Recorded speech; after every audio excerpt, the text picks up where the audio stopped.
আমরা আজকের করিমগঞ্জের কলেজের সম্মুখে যে গ্রাফিতি উৎসবে শুরু হয়েছে, সেখানে কিশোরগঞ্জ থেকে একটি টিম এসেছে গ্রাফিতি করার জন্য। আজকে এই গ্রাফিতি যে করা হচ্ছে, মূল অভ্যুত্থান, ছাত্র অভ্যুত্থানের যে মূল বিষয়বস্তু নিয়ে আজকে সেই বিষয়ে কথা বলবো আমাদের করিমগঞ্জের স্থানীয় কবি কবি রকিব আমির সঙ্গে।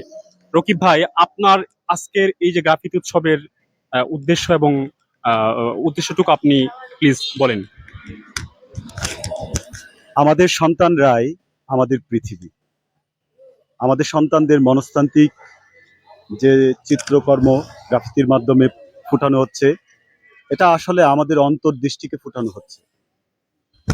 এটাকে কেন্দ্র করেই একটা জাতি নতুন করে নির্মাণ হতে পারে। আমরা তাদেরকে ধারণ করে আমাদের স্বপ্নগুলো ডানাকে প্রসারিত করতে পারি, এবং পৃথিবী এখানেই আছে।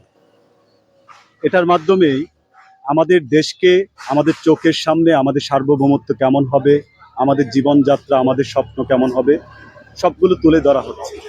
এবং আশা করি জনসাধারণের মধ্যেও এই যুদ্ধটা ছড়িয়ে পড়বে এবং স্বপ্নগুলো আমাদের মধ্যে থেকে বিশ্বের মধ্যে ডানা মেলবে।